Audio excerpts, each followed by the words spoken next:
Because ಹಣ್ಣಿನ ರಸದಲ್ಲಿ ಕೂಡ same ಕಂಟೆಂಟೇ ಇರುತ್ತೆ. ಸೊ ಹಣ್ಣಿನ ರಸ ತಗೊಂಡ್ರೆ ಇನ್ನು ನಮ್ಮ ಅಬ್ಸಾರ್ಪ್ಷನ್ ಇಂಪ್ರೂವ್ ಆಗುತ್ತೆ, ಈಸಿ ಟು ಡೈಜೆಸ್ಟ್. ಸೊ ಹಾಗಾಗಿ ನಮಗೆ ಹೆಚ್ಚಿಗೆ ಹೆಲ್ತ್ ಬೆನಿಫಿಟ್ ಸಿಗುತ್ತೆ. ನಮ್ಮ ಲಿವರ್ ಹೆಲ್ತ್ ಇಂಪ್ರೂವ್ ಆಗಬೇಕು ಅಂದರೆ ಮೇನ್ಲಿ ಯೂಸ್ ಆಗುವಂಥದ್ದು ಎರಡೇ ಪೌಷ್ಟಿಕಾಂಶಗಳು. ಒನ್ ಇಸ್ ನಾರಿನಂಶ ಆ್ಯಂಡ್ ಎರಡನೇ ಇಸ್ ವೈಟಮಿನ್ ಇ. ಸೊ ಹಾಗಾಗಿ ಅದೆರಡೂ ಕೂಡ ಅದರಲ್ಲಿ ಸಿಗಲ್ಲ. ಎಷ್ಟೋ ಜನರಿಗೆ ನಾವು ಫ್ರೂಟ್ಸನ್ನು ತಗೊಳ್ಳಿ ಅಂತ ಹೇಳಿದ ಕೂಡಲೇ ಅವ್ರಿಗೆ ಕೇಳುವಂಥ ಒಂದು ಪ್ರಶ್ನೆ ಇದೆ, ಆಹಾರಕ್ಕಿಂತ ಮೊದಲೇ ತಗೋಬೇಕಾ ಆಹಾರದ ನಂತರ ತಗೋಬೇಕಾ ಅಂತ. ಅದು ತಗೊಳ್ಳೋದ್ರಿಂದ ಒಂದು ನಿಮಗೆ ಶುಗರ್ ಬರುವಂಥ ಸಾಧ್ಯತೆ ಜಾಸ್ತಿ ಇದೆ, ಫ್ಯಾಟಿ ಲಿವರ್ ಬರುವಂಥ ಸಾಧ್ಯತೆ ಜಾಸ್ತಿ ಇದೆ. ಓವರ್ ಆಲ್ ನಿಮ್ಮ ಆರೋಗ್ಯ ಏನಿದೆ ಅದು ಹಾಳಾಗುತ್ತೆ ಬಿಟ್ರೆ ಅದರಿಂದ 5 ಪೈಸೆದು ಬೆನಿಫಿಟ್ ಇಲ್ಲ. ಎಲ್ಲರಿಗೂ ನಮಸ್ಕಾರ, ನಾನು ಡಾಕ್ಟರ್ ಜಿತೇಶ್, ನಿಸರ್ಗ ಹಾಸ್ಪಿಟಲ್ ಸಿರ್ಸಿ. ಹಣ್ಣುಗಳು ನಮ್ಮ ಆರೋಗ್ಯಕ್ಕೆ ತುಂಬ ಒಳ್ಳೆಯದು ಅಂತ ನಮಗೆಲ್ಲರಿಗೂ ಗೊತ್ತು. ಯಾಕಂದರೆ ಹಣ್ಣುಗಳಲ್ಲಿ ಕ್ಯಾಲರಿ ತುಂಬ ಕಡಿಮೆ ಇರುತ್ತೆ. ಅದರಲ್ಲಿ ಎಲ್ಲ ಪೌಷ್ಟಿಕಾಂಶಗಳು, ಎಲ್ಲ ಬಿ ಕಾಂಪ್ಲೆಕ್ಸ್ ಇರ್ಬೋದು, ಎಲ್ಲ ಮಿನರಲ್ಸ್ ಇರ್ಬೋದು, ಈ ಥರ ಪೌಷ್ಟಿಕಾಂಶಗಳು ತುಂಬ ಚೆನ್ನಾಗಿ ಸಿಗುತ್ತೆ. And it's very easy to digest. ನಮ್ಮ ಹೊಟ್ಟೆ ಹೆಲ್ತ್ ಇಂಪ್ರೂವ್ ಆಗಲಿಕ್ಕೆ, ನಮ್ಮ ಇಮ್ಯುನಿಟಿ ಪವರ್ ಇಂಪ್ರೂವ್ ಆಗಲಿಕ್ಕೆ, ಅಂದರೆ ವೈಟಮಿನ್ ಸಿ ಎಲ್ಲ ತುಂಬ ಜಾಸ್ತಿ ಇರೋದ್ರಿಂದ ಸೊ ಈ ಥರ ಎಷ್ಟೋ ಹೆಲ್ತ್ ಬೆನಿಫಿಟ್ಸ್ ಹಣ್ಣುಗಳು ತಗೊಂಡ್ರೆ ಇದೆ ಅಂತ ನಮಗೆ ಗೊತ್ತು. ಸೊ ಬಟ್ ಎಷ್ಟೋ ಜನರಲ್ಲಿ ಆ ಒಂದು ಡೌಟ್ ಇದೆ, ಹಣ್ಣು ತಿನ್ನೋದು ಒಳ್ಳೇದಾ ಅಥವಾ ಹಣ್ಣಿನ ರಸ ತಗೊಳ್ಳೋದು ಒಳ್ಳೇದಾ? ಬಿಕಾಸ್ ಹಣ್ಣಿನ ರಸದಲ್ಲಿ ಕೂಡ ಸೇಮ್ ಕಂಟೆಂಟೇ ಇರುತ್ತೆ. ಸೊ ಹಣ್ಣಿನ ರಸ ತಗೊಂಡ್ರೆ ಇನ್ನು ನಮ್ಮ ಅಬ್ಸಾರ್ಪ್ಷನ್ ಇಂಪ್ರೂವ್ ಆಗುತ್ತೆ, ಈಸಿ ಟು ಡೈಜೆಸ್ಟ್. ಸೊ ಹಾಗಾಗಿ ನಮಗೆ ಹೆಚ್ಚಿಗೆ ಹೆಲ್ತ್ ಬೆನಿಫಿಟ್ ಸಿಗುತ್ತೆ ಅಂತ ಎಷ್ಟೋ ಜನ ಅನ್ಕೊಂಡಿದ್ದಾರೆ. ಸೊ ಹಾಗಾಗಿ ನಾನು ಈ ವಿಡಿಯೋದಲ್ಲಿ ಹಣ್ಣು ತಿನ್ನೋದು ಒಳ್ಳೇದಾ ಅಥವಾ ಹಣ್ಣಿನ ಜ್ಯೂಸ್ ತಗೊಳ್ಳೋದು ಒಳ್ಳೇದಾ ಅಂತ ನಿಮ್ಮೊಟ್ಟಿಗೆ ಶೇರ್ ಮಾಡ್ತೇನೆ. ಹಣ್ಣುಗಳು ನಮ್ಮ ಆರೋಗ್ಯಕ್ಕೆ ತುಂಬ ಒಳ್ಳೆಯದು. ಹಣ್ಣುಗಳು ರೆಗ್ಯುಲರ್ಲಿ ತಗೊಳ್ಳೋದ್ರಿಂದ ನಮಗೆ ಎಷ್ಟೋ ಹೆಲ್ತ್ ಬೆನಿಫಿಟ್ಸ್ ಇದೆ ಅಂತ ನಮಗೆಲ್ಲರಿಗೂ ಗೊತ್ತು. ಈವನ್ ಡಯಾಬಿಟಿಸ್ ಪೇಷಂಟ್ಸ್ ಅಲ್ಲಿ ಕೂಡ ಈವನ್ ಹಣ್ಣುಗಳು ತಗೊಂಡ್ರೆ ಶುಗರ್ ಸ್ವಲ್ಪ ಜಾಸ್ತಿ ಆಗುತ್ತೆ ಅಂತ ಗೊತ್ತಿದ್ರೂ ಕೂಡ ಡಾಕ್ಟರ್ಸ್ ಕೂಡ ಹೇಳ್ತಾರೆ ನೀವು ರೆಗ್ಯುಲರ್ಲಿ ಹಣ್ಣುಗಳನ್ನು ಸೇವಿಸಿ ಅಂತ ಹೇಳ್ತಾರೆ. ಬಿಕಾಸ್ ಅದರಲ್ಲಿ ಇರುವಂಥ ಪೌಷ್ಟಿಕಾಂಶಗಳು, ಅದರಲ್ಲಿ ಇರುವಂಥ ಆಂಟಿ ಆಕ್ಸಿಡೆಂಟ್ಸ್, ಸೊ ಅದು ರೆಗ್ಯುಲರ್ಲಿ ನಮಗೆ ಸಿಕ್ಕಿದಾಗ ಏನಾಗುತ್ತೆ, ನಮಗೆ ಈ ಸಕ್ಕರೆ ಕಾಯಿಲೆ ಇರ್ಬೋದು ಅಥವಾ ಬೇರೆ ಬೇರೆ ಸಮಸ್ಯೆಗಳಿಂದ ಬರುವಂಥ ದುಷ್ಪರಿಣಾಮಗಳನ್ನು ದೂರ ಮಾಡಲಿಕ್ಕೆ ಅದು ತುಂಬ ಹೆಲ್ಪ್ಫುಲ್ ಆಗುತ್ತೆ. ಸೊ ಈಗ ಹಣ್ಣುಗಳಲ್ಲಿ ಏನಿರುತ್ತೆ ಅಂತ ನಾವು ಜನರಲ್ ಆಗಿ ನೋಡಿದರೆ ಆಲ್ಮೋಸ್ಟ್ ಎಲ್ಲ ಫ್ರೂಟ್ಸ್ ಅಲ್ಲಿ ಕೂಡ 80 to 90% ವಾಟರ್ ಇರುತ್ತೆ, ಅಂದರೆ ನೀರಿನ ಅಂಶನೇ ಜಾಸ್ತಿ ಇರುತ್ತೆ. ಆ್ಯಂಡ್ ಅದರಲ್ಲಿ ನಮ್ಮ ಬಾಡಿಯಲ್ಲಿ ಇರುವಂಥ ಎಲೆಕ್ಟ್ರೋಲೈಟ್ಸ್ ಅನ್ನು ಬ್ಯಾಲೆನ್ಸ್ ಮಾಡಲಿಕ್ಕೆ ಬೇಕಾಗಿರುವಂಥ ಲೈಕ್ ಪೌಷ್ಟಿಕಾಂಶಗಳು ತುಂಬ ಚೆನ್ನಾಗಿರುತ್ತೆ. ಸೊ ಹಾಗಾಗಿ ನೀವೇನಾದರೂ ಆಟ ಆಡ್ಲಿಕ್ಕೆ ಹೋಗಿ ನಿಮಗೆ ಸುಸ್ತಾದರೆ ಅಥವಾ ಏನಾದರೂ ಗಿಡ್ಡಿನೆಸ್ ಬಂದರೆ ಎಲ್ಲ ನಾವು ಹಣ್ಣಿನ ರಸ ಕೊಟ್ಟು ಕೂಡಲೇ ಏನಾಗುತ್ತೆ, ಅವರಿಗೆ ಇಮಿಡಿಯೇಟ್ಲಿ ಅವರು ಲೈಕ್ ಹೆಲ್ತ್ ರೀಗೇನ್ ಮಾಡುತ್ತೆ, ಅವರ ಕಾನ್ಷಿಯಸ್ನೆಸ್ ಕೂಡ ವಾಪಸ್ ಬರುತ್ತೆ. ಸೊ ಹಣ್ಣುಗಳಲ್ಲಿ ನಾನು ಹೇಳಿದಂಗೆ ಮೇನ್ಲಿ 80 to 90% ವಾಟರ್ ಇರುತ್ತೆ ಆ್ಯಂಡ್ ಸ್ವಲ್ಪ ಮಟ್ಟಿಗೆ ಶುಗರ್ ಇರುತ್ತೆ. ನಮಗೆ ಗೊತ್ತು ಹಣ್ಣುಗಳಲ್ಲಿ ಮೇನ್ಲಿ ಇರುವಂಥ ಶುಗರ್ ಏನಿದೆ ನಾವು ಅದನ್ನು ಫ್ರಕ್ಟೋಸ್ ಅಂತ ಹೇಳ್ತೀವಿ. But at the same time fructose ಒಟ್ಟಿಗೆ ಗ್ಲೂಕೋಸ್ ಕೂಡ ಇರುತ್ತೆ. ಸೊ ಹಾಗಾಗಿ ಹಣ್ಣುಗಳು ಡಯಾಬಿಟಿಸ್ ಎಲ್ಲ ಇದ್ದವರು ಜಾಸ್ತಿ ಹಣ್ಣುಗಳನ್ನು ತಿಂದರೆ ಏನಾಗುತ್ತೆ, ಅವ್ರದ್ದು ಬ್ಲಡ್ ಶುಗರ್ ಖಂಡಿತ ಜಾಸ್ತಿ ಆಗುತ್ತೆ. ಬಿಕಾಸ್ ನೀವು ನೋಡಿರ್ತೀರ ಮಾವಿನ ಹಣ್ಣು ಸೀಸನಲ್ಲೆಲ್ಲ ಎಲ್ಲರದ್ದು ಬ್ಲಡ್ ಶುಗರ್ ಟೆಸ್ಟ್ ಮಾಡಿ ನೋಡಿದಾಗ, ಎಸ್ಪೆಷಲಿ ಸಕ್ಕರೆ ಕಾಯಿಲೆ ಇರೋರದ್ದು ಬ್ಲಡ್ ಟೆಸ್ಟ್ ಎಲ್ಲ ಮಾಡಿ ನೋಡುವಾಗ ಅವ್ರದ್ದೆಲ್ಲರದ್ದು ಶುಗರ್ ಲೆವೆಲ್ಸ್ ಏನಿದೆ ಅದು ಜಾಸ್ತಿ ಇರುತ್ತೆ. ಸೊ ಈ ಫ್ರಕ್ಟೋಸ್ ಇದ್ರೂ ಕೂಡ ಹಣ್ಣುಗಳಲ್ಲಿ ಗ್ಲೂಕೋಸ್ ಅಂಶನೂ ಇರುತ್ತೆ. ಸೊ ಹಾಗಾಗಿ ನಮ್ಮ ಬ್ಲಡ್ ಶುಗರ್ ಏನಿದೆ ಅದು ಜಾಸ್ತಿ ಆಗುತ್ತೆ. ಸೊ ಹಣ್ಣುಗಳು ಭಾಳ ತಗೊಳ್ಳೋದು, ಡಯಾಬಿಟಿಸ್ ಇದ್ದವರು ತಗೊಳ್ಳೋದು ಕೂಡ ಅಷ್ಟು ಒಳ್ಳೆಯದಲ್ಲ. ಬಟ್ ಹಣ್ಣುಗಳಲ್ಲಿ ಇನ್ನು ತುಂಬ ಚೆನ್ನಾಗಿ, ಅಂದರೆ ನಾವು ಪಾಲಿಫಿನಾಲ್ಸ್ ಅಂತ ಹೇಳ್ತೀವಿ, ಆಂಟಿ ಆಕ್ಸಿಡೆಂಟ್ಸ್ ಏನಿದೆ ಲೈಕ್ ವೈಟಮಿನ್ ಸಿ ಇರ್ಬೋದು, ಈ ಥರ ಎಷ್ಟೋ ಆಂಟಿ ಆಕ್ಸಿಡೆಂಟ್ಸು ತುಂಬ ಚೆನ್ನಾಗಿರುತ್ತೆ.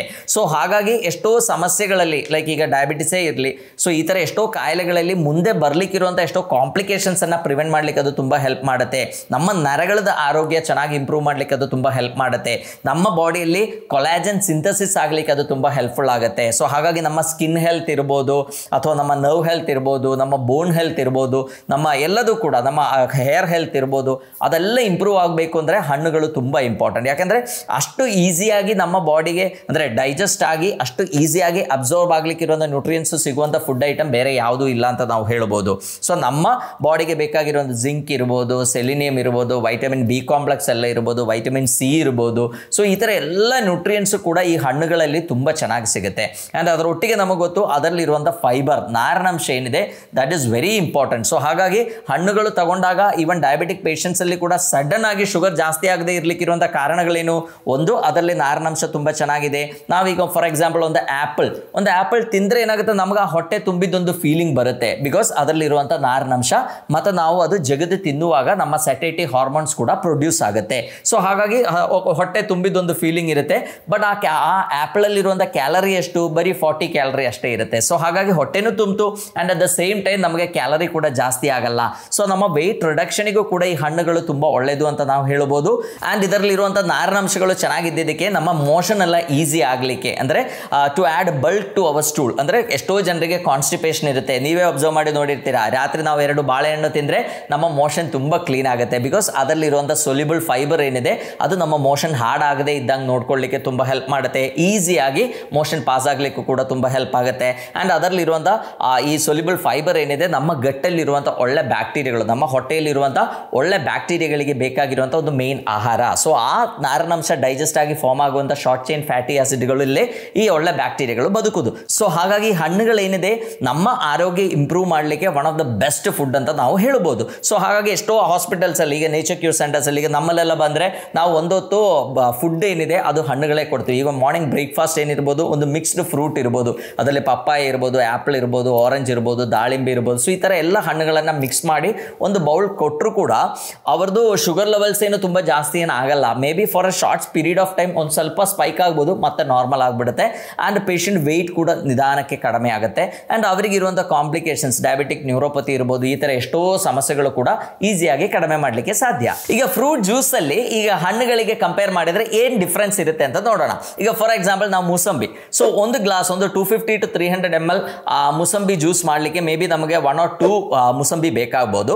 ಬಟ್ ಒಂದು ಗ್ಲಾಸ್ ಮೂಸಂಬಿ ಜ್ಯೂಸ್ ಕುಡಿದ್ರೂ ಕೂಡ ನಮಗೆ ಸೆಟೈಟಿ ಆಗಬೇಕು ಅಂತಿಲ್ಲ, ಅಂದರೆ ಹೊಟ್ಟೆ ತುಂಬಿದ ಒಂದು ಫೀಲಿಂಗ್ ಬರಬೇಕು ಅಂತ ಇಲ್ಲ. ಬಿಕಾಸ್ ಒಂದು ಅದರಲ್ಲಿ ಕಾನ್ಸಂಟ್ರೇಟೆಡ್ ಇದೆ, ಅಲ್ಲಿ ನಾವು ಒಂದೇ ಮೂಸಂಬಿ ತಿಂದರೂ ಕೂಡ ನಮ್ಮ ಹೊಟ್ಟೆ ತುಂಬಿದ್ದೊಂದು ಫೀಲಿಂಗ್ ಬರುತ್ತೆ. ಇಲ್ಲಿ 2 ಮೂಸಂಬಿ ಹಾಕಿ ಜ್ಯೂಸ್ ಮಾಡಿದ್ರು ಕೂಡ ನಮ್ಮ ಹೊಟ್ಟೆ ತುಂಬಿದ್ದೊಂದು ಫೀಲಿಂಗ್ ಬರಲ್ಲ. ವಿತ್ ಇನ್ ನೋ ಟೈಮ್ ಒಂದು ಸ್ವಲ್ಪ ಹೊತ್ತಲ್ಲೇ ನಮಗೆ ಮತ್ತೆ ಏನಾದರೂ ತಿನ್ನಬೇಕು ಅಂತ ಅನಿಸುತ್ತೆ. ಒಂದು ಎರಡನೇದು ಏನಂದ್ರೆ ಇದರಲ್ಲಿರುವಂಥ ಫ್ರಕ್ಟೋಸ್ ಏನಿದೆ ಮೊದಲಿಗಿಂತ ಕಾನ್ಸಂಟ್ರೇಟೆಡ್ ಆಯಿತು. ಬಿಕಾಸ್ ಎರಡು ಹಣ್ಣುಗಳಲ್ಲಿರುವಂಥ ಫ್ರಕ್ಟೋಸ್ ಏನಿದೆ ನಾವು ಒಂದೇ ಸಲ ತಗೊಳ್ತೀವಿ. ಸೊ ಅದು ಮೋರ್ ಕಾನ್ಸಂಟ್ರೇಟೆಡ್ ಆಯಿತು, ನಮ್ಮ ಬ್ಲಡ್ ಶುಗರ್ ಜಾಸ್ತಿ ಆಗಲಿಕ್ಕೆ ಅದೊಂದು ಕಾರಣ ಆಗ್ಬೋದು. ಮೂರನೇದು ಏನಂದ್ರೆ ಮೇನ್ ಇದರಲ್ಲಿರುವಂಥ ನಾರಿನಂಶ. ಈಗ ಎಷ್ಟೋ ಜ್ಯೂಸಸ್ ಇದೆ, ಮಿಕ್ಸರಲ್ಲಿ ನಾವು ಜ್ಯೂಸ್ ಮಾಡಿ ತಗೊಳ್ಳೋದು ತುಂಬ ಕಡಿಮೆ ಈಗ. ಸೊ ಎಷ್ಟೋ ಜ್ಯೂಸಸ್ ಯೂಸ್ ಮಾಡ್ತಾರೆ. ಈವನ್ ನಮ್ಮ ಹಾಸ್ಪಿಟಲ್ ಎಲ್ಲ ನಾವೇನು ಮಾಡ್ತೀವಿ, ಜ್ಯೂಸಸ್ ಯೂಸ್ ಮಾಡೋದಿಲ್ಲ, ಮಿಕ್ಸರ್ಲೇ ಮಿಕ್ಸ್ ಮಾಡಿ ಆ ನಾರಿನಂಶ ಸಮೇತ ಪೇಷಂಟಿಗೆ ಕೊಟ್ಟು ಬಿಡ್ತೀವಿ. ಸೊ ಹಾಗಾಗಿ ಅವರು ಎಷ್ಟೋ ಜನ ಹೇಳೋರಿದ್ದಾರೆ, ಸರ್ ಇದೊಂದು ಸಲ ಸೋಸಿ ಕೊಡಿ, ನಮಗೆ ಕುಡಿಲಿಕ್ಕೆ ಕಷ್ಟ ಆಗ್ತಾ ಇದೆ ಅಂತ ಹೇಳ್ತಾರೆ. ಬಟ್ ಅದರಲ್ಲಿರುವಂಥ ಮೇನ್ ನ್ಯೂಟ್ರಿಯೆಂಟೇ ಅದರಲ್ಲಿರುವಂಥ ನಾರಿನಂಶ. ಆ ನಾರಿನಂಶ ಹೋದರೆ ಏನಾಗುತ್ತೆ, ಒಂದು ಅದರದ್ದು ಗ್ಲೈಸಿಮಿಕ್ ವ್ಯಾಲ್ಯೂ ತುಂಬ ಜಾಸ್ತಿ ಆಗುತ್ತೆ. ನಾವು ಕುಡಿದ್ರೆ ಇಮ್ಮಿಡಿಯೇಟ್ಲಿ ನಮ್ಮ ಶುಗರ್ ಏನಿದೆ ಅದು ಜಾಸ್ತಿ ಆಗುತ್ತೆ. ಆ ಫ್ರೂಟದ ಹೆಲ್ತ್ ಬೆನಿಫಿಟ್ಸ್ ಏನಿದೆ ಅದು ನಮಗೆ ಚೆನ್ನಾಗಿ ಸಿಗಲ್ಲ. ಅದರಲ್ಲಿರುವಂಥ ಎಷ್ಟೋ ಲೈಕ್ ಆಂಟಿ ಆಕ್ಸಿಡೆಂಟ್ಸ್ ಏನಿದೆ ಆ ನಾರಿನಂಶ ಪ್ರೆಸೆನ್ಸಲ್ಲೇ ಚೆನ್ನಾಗಿ ಕೆಲಸ ಮಾಡುತ್ತೆ, ಅದು ನಮಗೇನು ಬೆನಿಫಿಟ್ ಸಿಗಲ್ಲ. And at the same time ಏನಾಗುತ್ತೆ, ಅದರಿಂದ ನಮ್ಮ ಗಟ್ಟಲ್ಲಿ ಬೇಕಾಗಿರುವಂಥ ಮೇನ್ಲಿ ನಾವು ಹಣ್ಣುಗಳು ತಗೊಳ್ಳೋದೇ ನಮ್ಮ ಹೊಟ್ಟೆ ಆರೋಗ್ಯ ಚೆನ್ನಾಗಾಗಲಿಕ್ಕೆ, ಅಂದರೆ ಈಸಿ ಟು ಡೈಜೆಸ್ಟ್, ನಮ್ಮ ಮೋಷನ್ ಚೆನ್ನಾಗಾಗಲಿಕ್ಕೆ, ನಮ್ಮ ಹೊಟ್ಟೆಯಲ್ಲಿರೋದು ಒಳ್ಳೆ ಗೆಟ್ ಬ್ಯಾಕ್ಟೀರಿಯಾ ಇಂಪ್ರೂವ್ ಆಗಲಿಕ್ಕೆ, ನಮ್ಮ ವೆಯ್ಟ್ ರಿಡಕ್ಷನ್ ಆಗಲಿಕ್ಕೆ. ಸೊ ಆ ಬೆನಿಫಿಟ್ಸ್ಗಳು ಯಾವುದು ನಮಗೆ ಜ್ಯೂಸ್ ತಗೊಂಡ್ರೆ ಸಿಗಬೇಕು ಅಂತಿಲ್ಲ. ಯಾಕೆಂದರೆ ಒಂದು ಕ್ವಾಂಟಿಟಿ ಜಾಸ್ತಿ ಆಯಿತು, at the same time calorie ಜಾಸ್ತಿ ಆಯಿತು.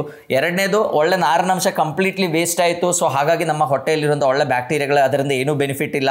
ಎರಡನೇದು ನಾರಿನಂಶ ಕಡಿಮೆ ಆಗೋದ್ರಿಂದ ನಮಗೆ ಸಟೈಟಿ ಅನಿಸಲ್ಲ, ಬೇಗ ಹೊಟ್ಟೆ ತುಂಬಿದ್ದೊಂದು ಫೀಲಿಂಗ್ ಬರಲ್ಲ. ಇನ್ನು ಯೂಶಲಿ ಫ್ರೂಟ್ಸ್ ತಿನ್ನುವಾಗ ನಾವು ಅದನ್ನು ಜಗದು ತಿಂತೀವಿ. ಸೊ ಹಾಗಾಗಿ ನಮ್ಮ ಸಟೈಟಿ ಹಾರ್ಮೋನ್ಸ್ ಏನಿದೆ ಅದು ಪ್ರೊಡಕ್ಷನ್ ಜಾಸ್ತಿ ಆಗುತ್ತೆ. ಇದರಲ್ಲಿ ನಾವು ಜಸ್ಟ್ ಕುಡಿದು ಬಿಡ್ತೀವಿ. ಸೊ ಹಾಗಾಗಿ ನಮ್ಮ ಸಟೈಟಿ ಹಾರ್ಮೋನ್ ಕೂಡ ಪ್ರೊಡ್ಯೂಸ್ ಆಗಲ್ಲ, ನಮಗೆ ಹಸಿವು ಅಂದರೆ ಆ ಸ್ಯಾಟಿಸ್ಫ್ಯಾಕ್ಷನ್ ಏನಿದೆ ಅದು ಅನಿಸೋದಿಲ್ಲ. ಸೊ ಅದಕ್ಕೆ ನಮ್ಮ ಡಾಕ್ಟರ್ಸ್ ಎಲ್ಲ ಹೇಳ್ತಾರೆ, ನೀವು ಫ್ರೂಟ್ಸ್ ಏನಿದೆ you eat your fruits, don't drink your fruits ಅಂತ ಹೇಳ್ತಾರೆ. ಅಂದರೆ ಜ್ಯೂಸ್ ಮಾಡಿ ತಗೊಂಡ್ರೆ ನಿಮಗೆ ಎಷ್ಟು ಹೆಲ್ತ್ ಬೆನಿಫಿಟ್ಸ್ ಸಿಗುತ್ತೋ ಅದಕ್ಕಿಂತ ಎಷ್ಟೋ ಪಟ್ಟು ಜಾಸ್ತಿ ಹೆಲ್ತ್ ಬೆನಿಫಿಟ್ಸ್ ಹೋಲ್ ಫ್ರೂಟ್ ಅನ್ನು ತಿನ್ನೋದರಿಂದ ನಮಗೆ ಸಿಗುತ್ತೆ.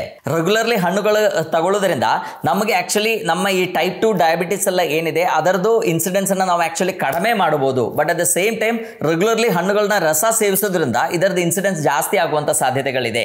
ಸೊ ಹಾಗಾಗಿ ನಾವು ಏನು ಮಾಡಬೇಕು, ಹಣ್ಣುಗಳನ್ನ ತಿನ್ನುವ ಪ್ರಾಕ್ಟೀಸ್ ಅನ್ನ ಜಾಸ್ತಿ ಫಾಲೋ ಮಾಡಬೇಕು. ಆದಷ್ಟು ಹಣ್ಣಿನ ಜ್ಯೂಸ್ ಮಾಡಿ ತಗೊಳ್ಳೋದನ್ನ ಆದಷ್ಟು ನಾವು ಕಡಿಮೆ ಮಾಡಬೇಕು. ಇನ್ನೊಂದೇನಂದ್ರೆ ನಮಗೆ ಗೊತ್ತು ಹಣ್ಣುಗಳಲ್ಲಿ ಇರುವಂತಹ ಶುಗರ್ ಏನಿದೆ ಫ್ರಕ್ಟೋಸ್ ಅಂತ ನಮಗೆ ಗೊತ್ತು. ಈ ಫ್ರಕ್ಟೋಸ್ ಮೆಟಬಲೈಸ್ ಆಗೋದು ನಮ್ಮ ಲಿವರ್ ಅಲ್ಲಿ.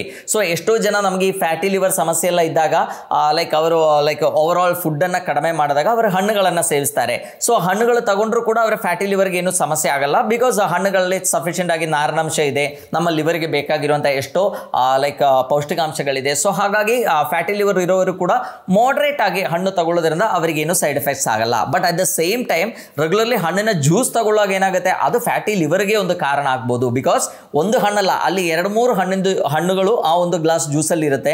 ಸೊ ಹಾಗಾಗಿ ನಮ್ಮ ಫ್ರಕ್ಟೋಸ್ ಲೋಡ್ ಏನಿದೆ ಅದು ಜಾಸ್ತಿ ಆಗ್ಬೋದು. ಅಟ್ ದ ಸೇಮ್ ಟೈಮ್ ಅದರಲ್ಲಿ ಇರುವಂಥ ಫೈಬರ್ ಏನೂ ಇಲ್ಲ. ನಮ್ಮ ಲಿವರ್ ಹೆಲ್ತ್ ಇಂಪ್ರೂವ್ ಆಗಬೇಕು ಅಂದರೆ ಮೇನ್ಲಿ ಯೂಸ್ ಆಗುವಂಥದ್ದು 2 ಪೌಷ್ಟಿಕಾಂಶಗಳು, ಒನ್ ಇಸ್ ನಾರಿನಂಶ ಆ್ಯಂಡ್ ಎರಡನೇ ಇಸ್ ವೈಟಮಿನ್ ಇ. ಸೊ ಹಾಗಾಗಿ ಅದೆರಡೂ ಕೂಡ ಅದರಲ್ಲಿ ಸಿಗಲ್ಲ, ನಾರಿನಂಶನೂ ಕಂಪ್ಲೀಟ್ಲಿ ರಿಮೂವ್ ಆಗಿರುತ್ತೆ. ಸೊ ಹಾಗಾಗಿ ಹಣ್ಣಿನ ರಸ ರೆಗ್ಯುಲರ್ಲಿ ತಗೊಳ್ಳೋದ್ರಿಂದ ಏನಾಗುತ್ತೆ, ಸುಮ್ಮನೆ ಅಡಿಷನಲ್ ಫ್ರಕ್ಟೋಸ್ ಕನ್ಸ್ಯೂಮ್ ಮಾಡ್ದಂಗೆ ಆಗುತ್ತೆ. ಅದು ನಮ್ಮ ಲಿವರ್ಲಿ ಡೆಪಾಸಿಟ್ ಆಗಿ ನಮಗೆ ಫ್ಯಾಟಿ ಲಿವರ್ ಆಗುವಂಥ ಸಾಧ್ಯತೆಗಳು ಕೂಡ ಜಾಸ್ತಿ ಇದೆ. ಈಗ ಹಣ್ಣಿನ ರಸ ಅಂತ ಹೇಳಿದಾಗ ನನಗೆ ನೆನಪಾಯಿತು, ಎಷ್ಟೋ ಜನ ಈ ಪ್ಯಾಕ್ಡ್ ಫ್ರೂಟ್ ಜ್ಯೂಸನ್ನು ಇಟ್ಟಿರ್ತಾರೆ ಫ್ರಿಡ್ಜ್ಗಳಲ್ಲಿ. ನಾವು ನೋಡಿದರೆ ಪ್ಯಾಕ್ಡ್ ಫ್ರೂಟ್ ಜ್ಯೂಸ್ ಇರುತ್ತೆ. ಈ packed fruit juice is the worst ಅಂತ ನಾವು ಹೇಳ್ಬೋದು. ಅದರಲ್ಲಿ ಇರುವಷ್ಟು ಫ್ರಕ್ಟೋಸ್ ಲೋಡ್ ಬೇರೆ ಯಾವುದರಲ್ಲೂ ಇರಲ್ಲ. ಅದರಲ್ಲಿ ಆಮೇಲೆ ಹಣ್ಣುಗಳು ಕೂಡ ಇರಲ್ಲ, ಅದರಲ್ಲಿ ಮೇನ್ಲಿ ಇರೋದು ಎಷ್ಟೋ ಎಸ್ಟರ್ಸ್ ಇಂದ ಎಲ್ಲ ಹಣ್ಣುಗಳದ್ದು ಫ್ಲೇವರ್ ನಮಗೆ ಡೆವಲಪ್ ಮಾಡ್ಲಿಕ್ಕೆ ಆಗುತ್ತೆ. So that is A completely chemical one. ಅದರಲ್ಲಿ ಎಷ್ಟೋ ಒಂದು ಸಣ್ಣ ಪರ್ಸೆಂಟ್ ಹಣ್ಣುಗಳನ್ನ ಹಾಕಿ ಹಣ್ಣಿಂದು ನ್ಯಾಚುರಲ್ ಜ್ಯೂಸ್ ಅಂತ ಹೇಳಿ ಎಷ್ಟೋ ಪಬ್ಲಿಸಿಟಿ ಕೊಟ್ಟು ಅದನ್ನ ಮಾರ್ತಾರೆ. ದಯವಿಟ್ಟು ಅದು ಕುಡಿಬೇಡಿ. ಅದು ತಗೊಳ್ಳೋದ್ರಿಂದ ಒಂದು ನಿಮಗೆ ಶುಗರ್ ಬರುವಂತ ಸಾಧ್ಯತೆ ಜಾಸ್ತಿ ಇದೆ, ಫ್ಯಾಟಿ ಲಿವರ್ ಬರುವಂತ ಸಾಧ್ಯತೆ ಜಾಸ್ತಿ ಇದೆ. ಓವರ್ ಆಲ್ ನಿಮ್ಮ ಆರೋಗ್ಯ ಏನಿದೆ ಅದು ಹಾಳಾಗುತ್ತೆ ಬಿಟ್ರೆ ಅದರಿಂದ 5 ಪೈಸೆದು ಬೆನಿಫಿಟ್ ಇಲ್ಲ. ಸೊ ಹಾಗಾಗಿ ನಿಮ್ಗೆ ಏನಾದರೂ ಹಣ್ಣಿನ ಜ್ಯೂಸೇ ಕುಡಿಬೇಕು ಅಂತಿದ್ರೆ ನ್ಯಾಚುರಲ್ ಆಗಿ ಮಾಡಿ ಕುಡಿರಿ, ಅದಕ್ಕೆ ಸಕ್ಕರೆ ಹಾಕಬೇಡಿ. ಸೊ ಆವಾಗ ಅಟ್ಲೀಸ್ಟ್ ಸ್ವಲ್ಪ ಆದ್ರೂ ಬೆನಿಫಿಟ್ ಸಿಗುತ್ತೆ. ಬಟ್ ಅದಕ್ಕಿಂತನೂ ಒಳ್ಳೇದು ನಾವು ಹೋಲ್ ಆಗಿ ಹಣ್ಣುಗಳನ್ನು ಸೇವಿಸುವುದು ತುಂಬಾ ಒಳ್ಳೇದು. ಬಿಕಾಸ್ ಅದರಲ್ಲಿರುವಂಥ ನಾರಿನಂಶ ಅದೇ main. Actually even diabetic patients ಕೂಡ ಹಣ್ಣುಗಳು ತಿಂದಾಗ ಯಾಕೆ ಅವರಿಗೆ ಏನು ಹೆಲ್ತ್ ಇಶ್ಯೂಸ್ ಬರಲ್ಲ, ಯಾಕೆ ಅವರ ಶುಗರ್ ಅಷ್ಟೊಂದು ಜಾಸ್ತಿ ಆಗಲ್ಲ ಅಂದ್ರೆ ಅದರಲ್ಲಿರುವಂಥ ನಾರಿನಂಶ ಇದ್ದಾಗ ಏನಾಗುತ್ತೆ, ಒಂದು ಆ ಶುಗರ್ನ ಜಾಸ್ತಿ ಆಗಲಿಕ್ಕೆ ಗ್ಯಾಸ್ಟ್ರಿಕ್ ಎಂಟಿ ಟೈಮ್ ಅಂತ ಹೇಳ್ತೀವಿ, ಅದು ಡಿಲೇ ಆಗುತ್ತೆ, ಶುಗರ್ ಬೇಗ ಶೂಟ್ ಆಗಲ್ಲ. ಎರಡನೇದು ಅದರಲ್ಲಿರುವಂಥ ನಾರಿನಂಶ ಏನು ಮಾಡುತ್ತೆ, ನಮ್ಮ ವೆಯ್ಟ್ ರಿಡಕ್ಷನ್ಗೆ ತುಂಬ ಹೆಲ್ಪ್ ಆಗುತ್ತೆ, ನಮ್ಮ ಕೊಲೆಸ್ಟ್ರಾಲ್ ಅನ್ನು ಕಡಿಮೆ ಮಾಡಲಿಕ್ಕೆ ಹೆಲ್ಪ್ ಆಗುತ್ತೆ, ನಮ್ಮ ಆರ್ಗನ್ಸ್ ವಿಸರಲ್ ಫ್ಯಾಟ್ ಏನಿದೆ, ನಮ್ಮ ಆರ್ಗನ್ಸ್ ಅಲ್ಲಿ ಇರುವಂಥ ಫ್ಯಾಟ್ ಪರ್ಸೆಂಟೇಜ್ ಏನಿದೆ ಅದನ್ನ ಕಡಿಮೆ ಮಾಡಲಿಕ್ಕೂ ಕೂಡ ಹೆಲ್ಪ್ ಆಗುತ್ತೆ. ಸೊ ಹಾಗಾಗಿ ನಾವು ಏನು ಮಾಡಬೇಕು, ಹಣ್ಣುಗಳ ಜ್ಯೂಸನ್ನು ಸೇವಿಸೋದನ್ನ ಆದಷ್ಟು ಕಡಿಮೆ ಮಾಡಿ ಆದಷ್ಟು ಹೋಲ್ ಹಣ್ಣುಗಳನ್ನು ತಿನ್ನಲಿಕ್ಕೆ ಪ್ರಯತ್ನ ಮಾಡಬೇಕು. ಇನ್ನು ನಮ್ಮ ಹೊಟ್ಟೆಯ ಆರೋಗ್ಯದ ಮೇಲೆ ಏನು ಇಂಪ್ಯಾಕ್ಟ್ ಆಗುತ್ತೆ ಅಂತ ನೋಡೋಣ. ಹಣ್ಣಿನ ಜ್ಯೂಸ್ ತಗೊಳ್ಳೋದ್ರಿಂದ ಅದರಲ್ಲಿ ಏನೂ ನಾರಿನಂಶ ಇರಲ್ಲ, ಫ್ರಕ್ಟೋಸ್ ಅಷ್ಟೇ ಜಾಸ್ತಿ ಇರುತ್ತೆ. ನಮ್ಮ ಹೊಟ್ಟೆಯಲ್ಲಿರುವಂಥ ಒಳ್ಳೆ ಬ್ಯಾಕ್ಟೀರಿಯಾಗಳೇನಿದೆ ಅದರದ್ದು ಬ್ಯಾಲೆನ್ಸ್ ತಪ್ಪೋಗುತ್ತೆ. ನಮ್ಮ ಹೊಟ್ಟೆಯಲ್ಲಿರುವಂಥ ಆ ಮೈಕ್ರೋಬಯೋಟ ಏನಿದೆ ಅದಕ್ಕೊಂದು ಇಂಬ್ಯಾಲೆನ್ಸ್ ಕ್ರಿಯೇಟ್ ಆಗುತ್ತೆ. But at the same time ನೀವು ಹಣ್ಣುಗಳು ಸೇವಿಸಿದ್ರೆ ಏನಾಗುತ್ತೆ, ಅದರಲ್ಲಿ ಒಳ್ಳೆ ನಾರಿನಂಶ ಇದೆ. ಸೊ ಹಾಗಾಗಿ ಅದು ಡೈಜೆಸ್ಟ್ ಆಗಿ ಆಗುವಂಥ ಶಾರ್ಟ್ ಚೈನ್ ಫ್ಯಾಟಿ ಆಸಿಡ್ಸ್ ಏನಿದೆ ಅದರಿಂದ ನಮ್ಮ ದೊಡ್ಡ ಕರಳಲ್ಲಿರುವಂಥ ಎಷ್ಟೋ ಬ್ಯಾಕ್ಟೀರಿಯಾಗಳಿಗೆ ಒಳ್ಳೆ ಆಹಾರ ಆಗುತ್ತೆ ಅದು. ಸೊ ಹಾಗಾಗಿ ನಮ್ಮ ಡೈಜೆಷನ್ ಆಗಲಿ, ಅಬ್ಸಾರ್ಪ್ಷನ್ ಆಗಲಿ, ನಮ್ಮ ಇಮ್ಯುನಿಟಿ ಆಗಲಿ, ನಮ್ಮ ಮೋಷನ್ ಹೋಗೋದಾಗಲಿ ಇದೆಲ್ಲ ತುಂಬ ಚೆನ್ನಾಗಾಗುತ್ತೆ. ನಮ್ಮ ಬ್ಲೋಟಿಂಗ್ ಆಗಲ್ಲ, ಹೆಲ್ತಿಯಾಗಿರಲಿಕ್ಕೆ ಸಾಧ್ಯ. ಸೊ ಹಾಗಾಗಿ ನಮ್ಮ ಗಟ್ ಹೆಲ್ತ್ ಇಂಪ್ರೂವ್ ಮಾಡಲಿಕ್ಕೂ ಕೂಡ ಹಣ್ಣಿನ ರಸಕ್ಕಿಂತ ಹಣ್ಣುಗಳು ಹೋಲ್ ಹಣ್ಣು ಏನಿದೆ ದಟ್ ಈಸ್ ದ ಬೆಸ್ಟ್ ಅಂತ ನಾವು ಹೇಳ್ಬೋದು. ಸೊ ಈ ಹಣ್ಣುಗಳೇನಿದೆ that is a very rich source of anti oxidants ಅಂತ ನಾವು ಹೇಳ್ತೀವಿ. ಸೊ ಮೇನ್ಲಿ ಅದರಲ್ಲಿ ವೈಟಮಿನ್ ಸಿ, ಆ ವೈಟಮಿನ್ ಸಿ ಏನಿದೆ ಅದು ಜ್ಯೂಸಲ್ಲಾದರೂ ಸರಿ, ನಮ್ಮ ಹೋಲ್ ಹಣ್ಣು ತಿಂದರೂ ಅದರಲ್ಲಿ ಈಕ್ವಲ್ ಕ್ವಾಂಟಿಟಿ ನಮಗೆ ವೈಟಮಿನ್ ಸಿ ಸಿಗುತ್ತೆ. But at the same time ಅದರಲ್ಲಿರುವಂಥ ಪಾಲಿಫಿನಾಲ್ಸ್ ಏನಿದೆ ಅದು ಈ ನಾರಿನಂಶ ರಿಮೂವ್ ಆದಾಗ ಅದು ಅಷ್ಟೊಂದು ಚೆನ್ನಾಗಿ ಫಂಕ್ಷನ್ ಆಗಬೇಕು ಅಂತಿಲ್ಲ, ಅದರದ್ದು ಹೆಲ್ತ್ ಬೆನಿಫಿಟ್ಸ್ ನಮಗೆ ಸಿಗಬೇಕು ಅಂತಿಲ್ಲ. ಸೊ ಆಂಟಿ ಆಕ್ಸಿಡೆಂಟ್ ಪ್ರಾಪರ್ಟೀಸ್ ನೋಡಿದರೂ ಕೂಡ ಹೋಲ್ ಫ್ರೂಟ್ಸನ್ನು ತಗೊಳ್ಳೋದು ಎಷ್ಟು ಬೆನಿಫಿಷಿಯಲ್ ಇದೆಯೋ ಅಷ್ಟು ಬೆನಿಫಿಷಿಯಲ್ ಹಣ್ಣಿನ ರಸ ತಗೊಳ್ಳೋದ್ರಿಂದ ಇರಬೇಕು ಅಂತಿಲ್ಲ. ಆ್ಯಂಡ್ ಎಷ್ಟೋ ಒಂದು ಜನರಲ್ ಇರುವಂಥ ಒಂದು ಪ್ರಾಕ್ಟೀಸ್ ಏನು, ಹಣ್ಣಿನ ಜ್ಯೂಸ್ ತಗೊಳ್ಳುವಾಗ ಅದಕ್ಕೊಂದು ಚೂರು ಸಕ್ಕರೆ ಹಾಕ್ತಾರೆ, ಅಥವಾ ಒಂದು ಚೂರು ಬೆಲ್ಲ ಹಾಕ್ತಾರೆ, ಅಥವಾ ಒಂದು ಚೂರು ಜೇನುತುಪ್ಪ ಹಾಕ್ತಾರೆ. ಸೊ ಈ ಥರ ಹಾಕೋದ್ರಿಂದ ಏನಾಗುತ್ತೆ, ಒಂದು ಅದರದ ಕ್ಯಾಲರಿ ತುಂಬ ಜಾಸ್ತಿ ಆಗುತ್ತೆ. ಈವನ್ ಲೈಕ್ ಡಯಾಬಿಟಿಸ್ ಈ ಥರ ಸಮಸ್ಯೆಗಳು, ಇನ್ಸುಲಿನ್ ರೆಸಿಸ್ಟೆನ್ಸ್ ಬರಲಿಕ್ಕೆ ಅದೊಂದು ಕಾರಣ ಆಗ್ಬೋದು. ಯಾಕಂದರೆ ಅದಕ್ಕೆ ಇನ್ನೂ ಸಕ್ಕರೆ ಆ್ಯಡ್ ಮಾಡಿದರೆ ಏನಾಗುತ್ತೆ, ನಮ್ಮ ಗ್ಲೂಕೋಸ್ ಲೆವೆಲ್ ಏನಿದೆ ಸಡನ್ ಆಗಿ ಸ್ಪೈಕ್ ಆಗುತ್ತೆ. ಅದನ್ನು ಬ್ಯಾಲೆನ್ಸ್ ಮಾಡಲಿಕ್ಕೆ ನಮ್ಮ ಬಾಡಿಗೆ ಜಾಸ್ತಿ ಇನ್ಸುಲಿನ್ ಪ್ರೊಡ್ಯೂಸ್ ಮಾಡಬೇಕಾಗುತ್ತೆ. Over a period of time regularly ನಿಮಗೆ ಇದೇ ಥರ ಫ್ರೂಟ್ ಜ್ಯೂಸ್ ಕುಡಿಯೋದು ಹ್ಯಾಬಿಟ್ ಇದ್ದರೆ that can lead to type 2 diabetes. So ಹಾಗಾಗಿ ನಮ್ಮ ಹಣ್ಣುಗಳದ್ದು ಕಂಪ್ಲೀಟ್ ಹೆಲ್ತ್ ಬೆನಿಫಿಟ್ಸ್ ನಿಮಗೆ ಸಿಗಬೇಕು ಅಂತಿದ್ರೆ ಹೋಲ್ ಹಣ್ಣುಗಳನ್ನು ತಗೊಳ್ಳೋದು ತುಂಬ ಒಳ್ಳೆಯದು. ಅದು ಕೂಡ ತುಂಬ ಜಾಸ್ತಿ ಫ್ರೂಟ್ಸನ್ನು ತಗೊಳ್ಳೋದು ಅಷ್ಟೇನು ಒಳ್ಳೆಯದಲ್ಲ. ಎಷ್ಟೋ ಜನರಿಗೆ ನಾವು ಫ್ರೂಟ್ಸನ್ನು ತಗೊಳ್ಳಿ ಅಂತ ಹೇಳಿದ ಕೂಡಲೇ ಅವ್ರಿಗೆ ಕೇಳುವಂಥ ಒಂದು ಪ್ರಶ್ನೆ ಇದೆ, ಆಹಾರಕ್ಕಿಂತ ಮೊದಲು ತಗೋಬೇಕಾ, ಆಹಾರದ ನಂತರ ತಗೋಬೇಕಾ ಅಂತ. ಸೊ ನನ್ನ ಸಜೆಷನ್ ಏನು ಅಂದರೆ, ಯಾವುದಾದ್ರೂ ಒಂದು ಫುಡ್ಡನ್ನು ಸ್ಕಿಪ್ ಮಾಡಿ ಅದರ ಬದಲು ಹಣ್ಣುಗಳನ್ನು ತಗೊಳ್ಳೋದು ತುಂಬ ಒಳ್ಳೆಯದು. ಬಿಕಾಸ್ ನಾವು ಹಣ್ಣುಗಳನ್ನು ತಗೊಳ್ಳುವಾಗ ಅದರದೊಂದು ಮ್ಯಾಕ್ಸಿಮಮ್ ಹೆಲ್ತ್ ಬೆನಿಫಿಟ್ಸ್ ನಮಗೆ ಸಿಗಬೇಕು ಅಲ್ವಾ. ಸೊ ಹಾಗಾಗಿ ಏನಾಗಬೇಕು, ನಾವು ಏನೋ ಒಂದು ಈಗ ನಿಮ್ಮ ಡಿನ್ನರ್ ಇರ್ಬೋದು, ಆದಷ್ಟು ಬ್ರೇಕ್ಫಾಸ್ಟು ಅಥವಾ ಯಾವುದಾದ್ರೂ ಒಂದು ಲೈಕ್ ಮೇನ್ ಕೋರ್ಸನ್ನು ಕ್ಯಾನ್ಸಲ್ ಮಾಡಿ ಅಥವಾ ಅದರದ್ದು ಪೋರ್ಷನ್ ಕಂಟ್ರೋಲ್ ಮಾಡಿ. ಈಗ ನೀವು 3-4 ದೋಸೆ ತಿನ್ನೋರಾದರೆ ಒಂದೇ ದೋಸೆ ತಿನ್ನು ಒಂದು ಬೌಲ್ ಹಣ್ಣುಗಳನ್ನು ತಗೊಳ್ಳುವಾಗ ಏನಾಗುತ್ತೆ, ಒಂದು ಕ್ಯಾಲರಿ ರೆಸ್ಟ್ರಿಕ್ಟ್ ಆಯಿತು, ಹಣ್ಣುಗಳಲ್ಲಿರುವಂಥ ಎಲ್ಲ ನ್ಯೂಟ್ರಿಯೆಂಟ್ಸು ನಿಮಗೆ ಸಿಕ್ತು. ಆ್ಯಂಡ್ ನಿಮ್ಮ ಓವರ್ ಆಲ್ ವೆಯ್ಟ್ ರಿಡಕ್ಷನಿಗೂ ಕೂಡ ಇದು ತುಂಬ ಹೆಲ್ಪ್ಫುಲ್ ಆಗುತ್ತೆ. ಯಾಕೆಂದರೆ ಹಣ್ಣುಗಳಲ್ಲಿ ಕ್ಯಾಲರಿ ತುಂಬ ಕಡಿಮೆ ಇದೆ. ಈಗ ಒಂದು ಆ್ಯಪಲ್ ಇರ್ಬೋದು, ಒಂದು ಆರೆಂಜ್ ಇರ್ಬೋದು, ಅಥವಾ ಯಾವುದೋ ಒಂದು ಮುಸಂಬಿ ಇರ್ಬೋದು, ಸೊ ಒಂದು 100 ಗ್ರಾಮ್ಸ್ ಕಲ್ಲಂಗಡಿ ಇರ್ಬೋದು, ಎಲ್ಲ ಕಂಪೇರ್ ಮಾಡಿದರೂ ಕೂಡ ಆನ್ ಆನ್ ಆವರೇಜ್ ಒಂದು 30 to 60 ಕ್ಯಾಲರಿ ಒಳಗೆ ಇರುತ್ತೆ ಹಣ್ಣುಗಳಲ್ಲಿ. But at the same time it is quite filling also. ಅಂದರೆ ನಮಗೆ ತಿಂದರೆ ಹೊಟ್ಟೆ ತುಂಬಿದ್ದೊಂದು ಫೀಲಿಂಗ್ ಕೂಡ ಬರುತ್ತೆ. ಜ್ಯೂಸ್ ಕುಡಿದ್ರೆ ಆ ಫೀಲಿಂಗ್ ಬರಬೇಕು ಅಂತಿಲ್ಲ. ಸೊ ಹಾಗಾಗಿ ಹಣ್ಣುಗಳನ್ನು ರೆಗ್ಯುಲರ್ಲಿ ಸೇವಿಸೋದು ತುಂಬ ಒಳ್ಳೆಯದು. ನಮಗೆ ಬರಲಿಕ್ಕಿರುವಂಥ ಎಷ್ಟೋ ಸಮಸ್ಯೆಗಳನ್ನು ದೂರ ಮಾಡಬಹುದು. And at the same time ಹಣ್ಣುಗಳು, ಫ್ರೂಟ್ಸ್ ಜ್ಯೂಸ್ಗಳು ಕಂಪೇರ್ ಮಾಡಿದ್ರೆ ಯಾವುದು ಉತ್ತಮ ಅಂತ ಕೇಳಿದರೆ 100% ಹಣ್ಣುಗಳೇ ತುಂಬ ಉತ್ತಮ. ಫ್ರೂಟ್ ಜ್ಯೂಸ್ ಕುಡಿಬೇಕಾಗತ್ತೆ ಕೆಲವು ಕಂಡೀಷನ್ಲಿ. ಈಗ ಫಾರ್ ಎಕ್ಸಾಂಪಲ್ ಒಂದು ಯಾರಿಗೋ ಒಬ್ಬರಿಗೆ ಸಡನ್ ಆಗಿ ಲೈಕ್ ಡಿಹೈಡ್ರೇಷನ್ ಆಗಿದೆ, ಅವರು ತಲೆ ಚಕ್ರ ಬಂದು ಬಿದ್ದರೆ ನಿಮಗೆ ಹಣ್ಣು ತಿನ್ಸೋಕ್ಕಾಗಲ್ಲ. ಆ ಟೈಮಲ್ಲಿ ನೀವು ಜ್ಯೂಸ್ ಕೊಟ್ಟರೆ ಇಮ್ಮಿಡಿಯೇಟ್ಲಿ ಪೇಷಂಟು ರಿಕವರ್ ಆಗ್ತಾರೆ. ಇನ್ನು ಕೆಲವರಿಗೆ ಏನಾದರೂ ಒಂದು ಹೆಲ್ತ್ ಇಶ್ಯೂ ಇದ್ದಾಗ ಅಥವಾ ಅವರು ಅಡ್ಮಿಟ್ ಆದಾಗ ಅವರಿಗೆ ಸಾಲಿಡ್ ಫುಡ್ ತಿನ್ನಲಿಕ್ಕೆ ಆಗದೇ ಇದ್ದಾಗ ತುಂಬ ಡೈಜೆಸ್ಟಿವ್ ಪವರ್ ವೀಕ್ ಇದ್ದಾಗೆಲ್ಲ ಹಣ್ಣಿನ ರಸ ತುಂಬ ಒಳ್ಳೆಯದು ಅಂತ ಹೇಳ್ಬೋದು. ಅದು ಕೂಡ ಪ್ಯಾಕ್ಡ್ ಹಣ್ಣಿನ ರಸ ಅಲ್ಲ, ನ್ಯಾಚುರಲ್ ಆಗಿ ನೀವೇ ಮಾಡಿ ತಗೊಳ್ಳುವ ಹಣ್ಣಿನ ರಸ ಏನಿದೆ ಅದು ಈಸಿಯಾಗಿ ಅವರಿಗೆ ಡೈಜೆಸ್ಟ್ ಮಾಡಲಿಕ್ಕೂ, ಅವರ ಎನರ್ಜಿ ರಿಗೇನ್ ಮಾಡಲಿಕ್ಕೂ, ಅವರ ಎಲೆಕ್ಟ್ರೋಲೈಟ್ ಇಂಬ್ಯಾಲೆನ್ಸನ್ನು ಸರಿ ಮಾಡಲಿಕ್ಕೂ ತುಂಬ ಹೆಲ್ಪ್ಫುಲ್ ಆಗುತ್ತೆ. ಅದರ್ವೈಸ್ ಹೆಲ್ತಿಯಾಗಿರಬೇಕು ಅಂದರೆ try to eat your fruits, never drink your fruits. ಧನ್ಯವಾದಗಳು.